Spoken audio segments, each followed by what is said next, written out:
My name is Reggie Howze. And this life is completely cyclical. So I'm back to where I started now. I started in the Lower Hill District, and I'm back in the Lower Hill District. As a matter of fact, when I look out my living room window, I'm looking at where I had my first job at 11 years old in a church. My mother had me cleaning the pews at a church. Work all day long, cleaning up each pew with Murphy's oil soap. Work all day long for a quarter. So anyway, a quarter in those days was a nice little piece of change, you know. But anyway, so I'm able to look right at that same little red church at the bottom of the hill where I started out at 11 years old, and now I'm almost 80. So progressing a little bit from, regressing a little bit from the time I was 11, going back to the time I was 3 or 4 years old, I lived we lived over top of a store. The store, the actual name of the store was called the Spotlight, but we called it Bill Davis after the name of the owner. The owner's name was Bill Davis. And in those days, this is back in 1948, the Hill District at that time was a very, very, very vibrant place. It was like New York, like Broadway, in the sense that it never slept. It was so exciting to me as a young child that I used to sneak out of the house when I was a kid, 4 years old, 5 years old. Can you imagine? Sneaking out of the house, opening up the kitchen window and going out and putting one leg on the next door building. And that's how close the houses were. And one leg on my building and shimmying down to the street with a pocket full of bingo chips. Each bingo chip I put into the bubble gum machine would yield some bubble gum and pistachio nuts, and I would get bubble gum, and the streets were full of music. There was music everywhere. Every step you took was music everywhere. There were so many bars, and each bar had its own personality. And I would walk up, nobody ever said anything to me. It was like in the middle of the night. Like I said, the Hill District never slept. The store downstairs from where we lived stayed open 24/7.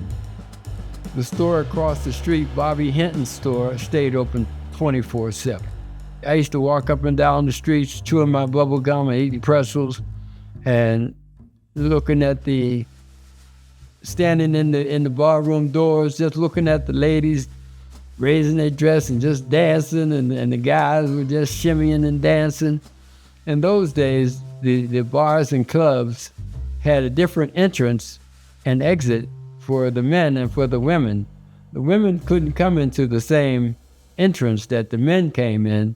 The women always had a side entrance, and it had the word ladies written over top. So that's the way the ladies came in and out of each bar. And no lady could sit at the bar. In those days, back in 1949, no respectable ladies sat at the bar. The ladies always sat in the booth. The men sat at the bar. If there was a lady sitting at the bar, she was considered what you call a lady of the night, you know. She was selling her wares, you know. So I saw way too much. It's hard to try to discount my story without being a little bit regretful of some of the things that I saw as I walked up and down the street as a 4 and 5 year older, walk up and down Fullerton Street, listening to the music and dancing and watching people dance.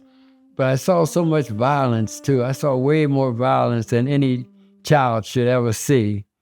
I think I saw so much violence. It made me think that I was never going to get to be an old person like I am now. I never thought that I would live to be more than 21, 22. I thought 23 years old was far beyond any age that I could imagine living. But here I am at the age of 80, so God has had another plan for me. All right, John. Alator, although the One thing I do remember is whenever Joe Louis would fight. Joe Louis's nickname was the Brown Bomber. And it seemed like the whole neighborhood was involved. Whenever Joe Louis had a fight. In those days, nobody had a TV. A TV wasn't even invented back in those days, so you can't miss what you never had. So we never, nobody had a TV, but we did have a radio. And everybody would crowd around the radio every day and every evening. And we came home from kindergarten, first grade, second grade. After you did your little studies, you got around the radio. And we had different programs that we listened to. And the radio was so wonderful because you got a chance to use your imagination.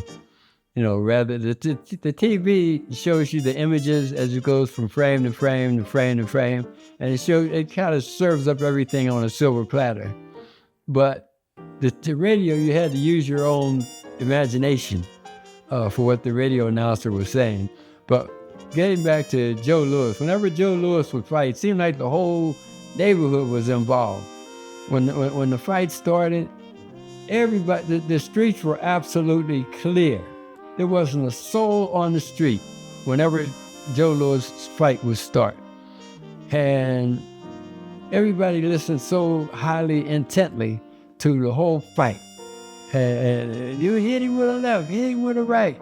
And every Friday, about the third or fourth round of the fight, they said, Joe Louis, hit him with a jab, hit him with another thing, hit him with a hook, hit him with an uppercut. He's out.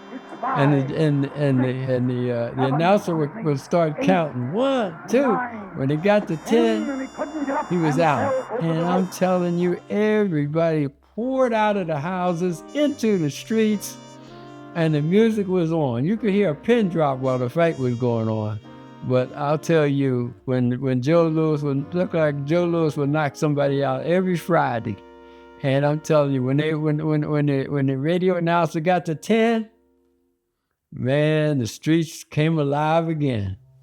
Man, the ladies were dancing, the guys were dancing, and the party was on. The bulldozers came through about 1951. One day my dad came home in 1950, either 1950 or 1951. My dad came home from work. He called my mother May. He said, May, I just paid a guy $20 to move our name up on the list, to move our name up on the list to get a project, and so we could move this weekend. So my mother said, "Oh," she said, "No, we ain't moving this weekend."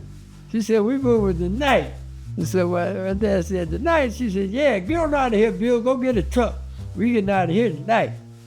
And so that's exactly what happened. That night, my dad went and got a truck, and we came, and the truck came, and we moved that very night.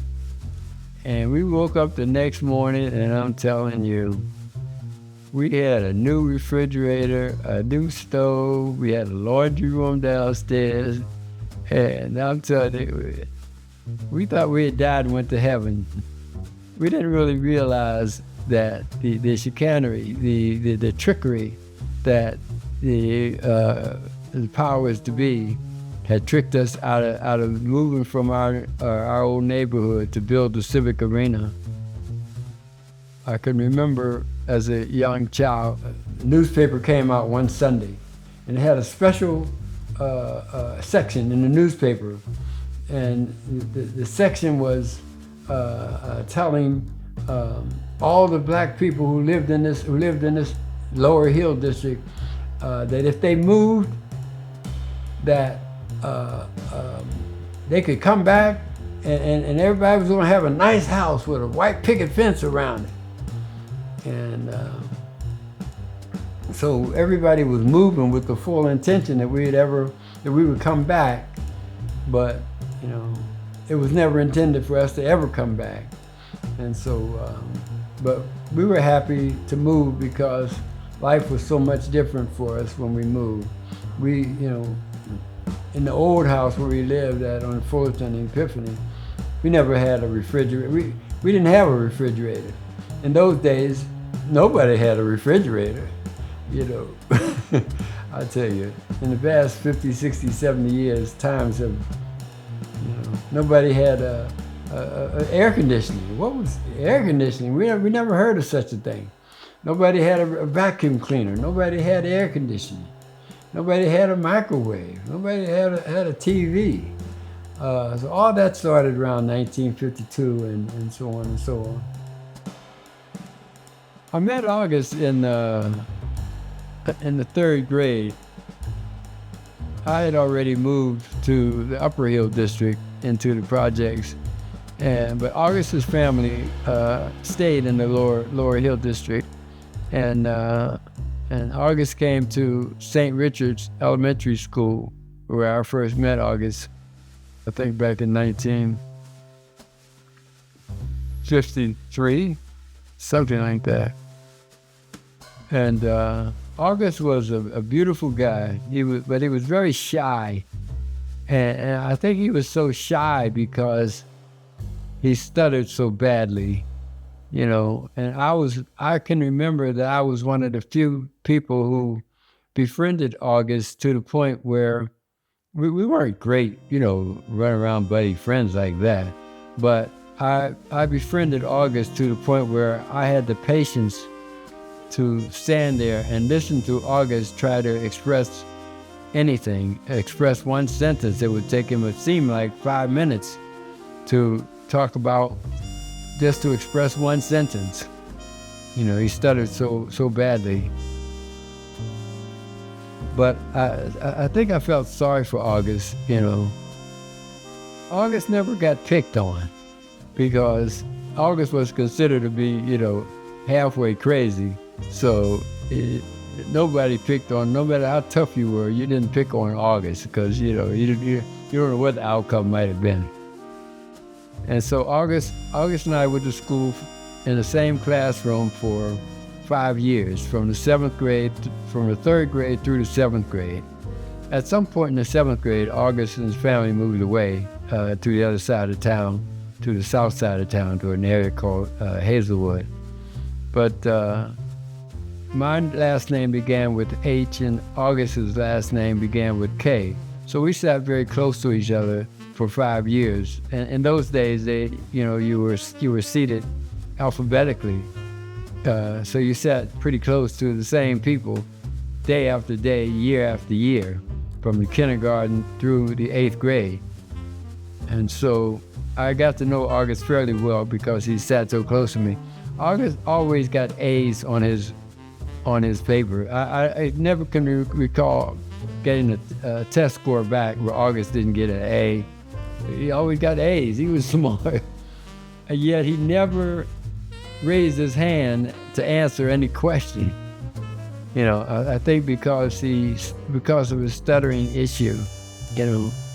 So when I moved to Philadelphia later on and came back after August and Rob Penny had founded the Black Horizon Theater, I discovered that August no longer had a stuttering issue. And I learned that he had become a poet. And I also learned that once he started reciting his poetry publicly, his stuttering mysteriously all went away. And so I was very, very pleased about that. So I became a part of the Black Horizon Theater. I was one of the thespians. We took turns directing theater. We directed for 5 or 6 months, and then somebody else would direct the theater.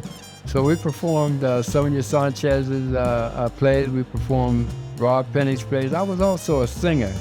And so I sang background for Phyllis Hyman, who at the time, we never had a clue that she was ever going to become famous. But we were only kids, 18 years old, and had a lovely singing group within the theater group. And Phyllis Hyman was our featured singer. She was our lead singer.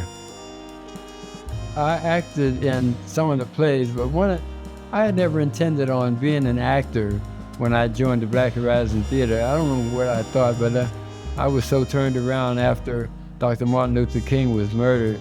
I was so disillusioned with life. And, how could you kill the king of love? And so the king of love was dead. And so, anyway, I finally found my way back to Pittsburgh and joined the Black Horizon Theater. And in doing so, I myself became a somewhat of a thespian. But I realized at the time that I really didn't like acting because it was like an outer body experience for me. So I started directing the theater.